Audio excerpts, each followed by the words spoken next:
আর সহ্য করতে তাই হ্যাঁ সমস্যা কি তাই সমস্যা নেই আগাম তো যাইবা হ্যাঁ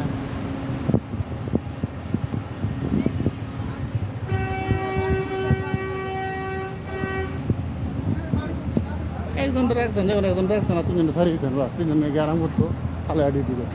আমার পঞ্চায়েত আমার বাসা করে যাবো কেমনে মায়ের সাথে একটা আর ওটা ইয়ে আছে